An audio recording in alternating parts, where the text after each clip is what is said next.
Going to read a Native American Crow story called Big Iron. At the Canyon of the Bighorn, a group of children were swimming. One of them disappeared. No one knew what had happened. They thought an alligator had taken it into the water. The child's father was named Runs Near the Camp. He went to the canyon, stuck both his hands into the water, and stayed there crying. On the fourth day of his quest, he was taken into the river.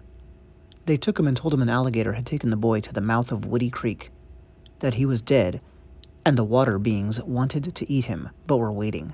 From there, he went into the water to the mouth of the creek. He got the boy's body and took it homeward. He came to the place where he had entered the water and came out there. A big crowd of people were waiting for him. He brought the boy back to camp. Another man went out hunting with his stepson. He came to a steep hill, and on the middle of the way there was an eagle nest. He wanted the boy to get to the nest. So they tied ropes together, and the father forced the boy to go. He was always angry with his stepson. When he reached the nest, he threw the rope at the boy so there was no way for him to get up again. He went home without his stepson. When he got back, his wife asked, "Where's the boy?" "He killed a deer. He took the meat on a horse and went home long ago." The mother told the crier to herald that all men should look for the boy, but no one could find him. The woman cut her hair off and went out in quest of a vision. In a dream, they told her the boy had been suffering for a long time. She asked the crier to have the men look for her boy again. Still, they could not find him. The boy was staying at the eagle's nest. A female eagle came around, but seeing a person, she was afraid. At last she got there. She said to the boy, "When these young ones get big enough, they'll take you down, so you had better cease crying." He cried so much that he had no voice left. Now he ceased crying. The eagle brought him a young deer and told him to put some of the meat out in the sun, where it was cooked. He ate it. He put another piece there, and it was also cooked. Then he felt well. The eagle brought something for the boy and her little ones. Finally, they were big birds and flew for practice.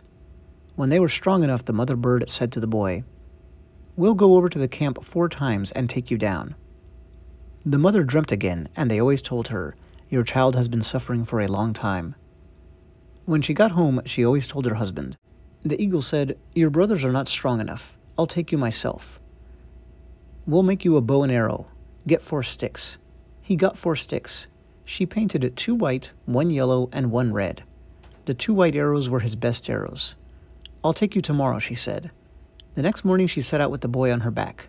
When flying over the camp, the eagle circled round, and they looked down and saw a person on a high hill. "Here's your mother." He got off beside his mother. When he alighted, the woman looked at him and saw it was her son. She put her arms around his neck and kissed him. The eagle spoke to the boy. "You can put that person who gave you so much trouble to death tomorrow or the day after.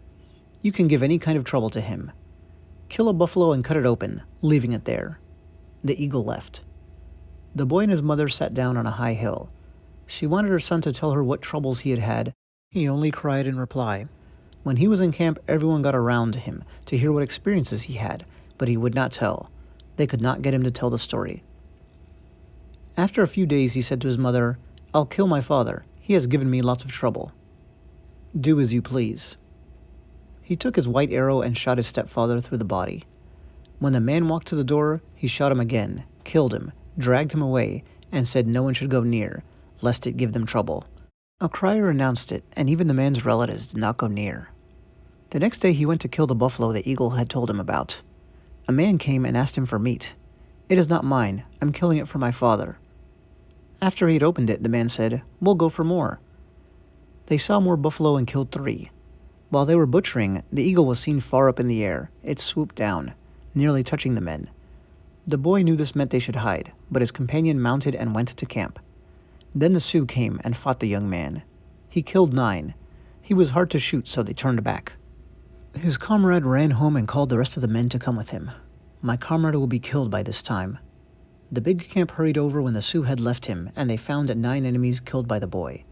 They moved away from the place where he had killed his stepfather and camped.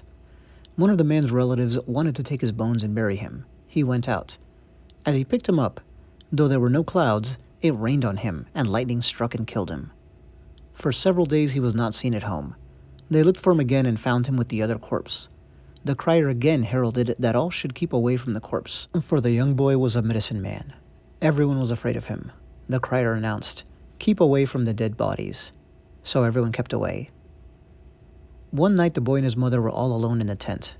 He was going to tell his experiences to his mother when a young woman entered the camp. She was very pretty and a relative of his stepfather. She said, "I'll get married to you, so please don't give any more trouble to my family." So he immediately married her.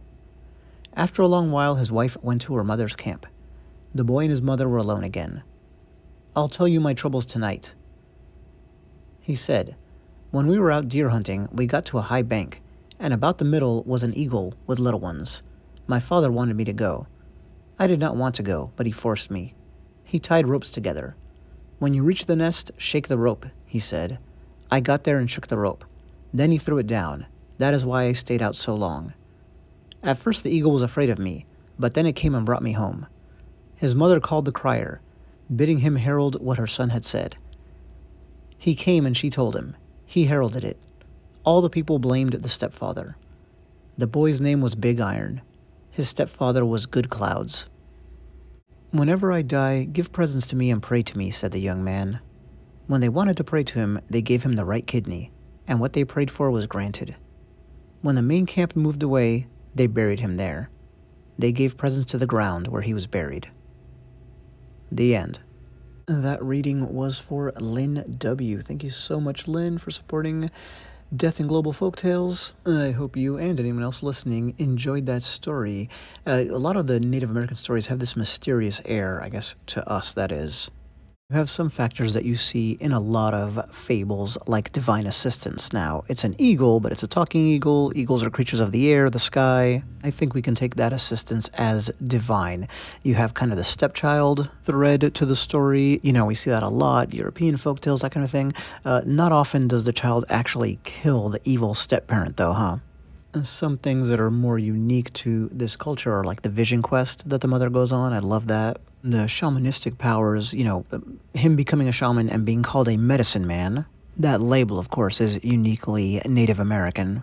I read the story just as it's preserved, and what's interesting there, it has that opening vignette that kind of seems disconnected, but it's pretty haunting with the father mourning his son in the river.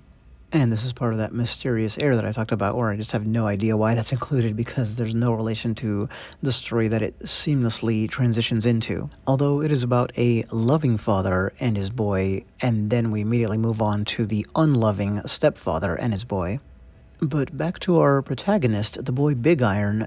At the very end of the story, final paragraph, which is a very short one, he foresees his own death and that he's going to be able to benefit his community from the other side.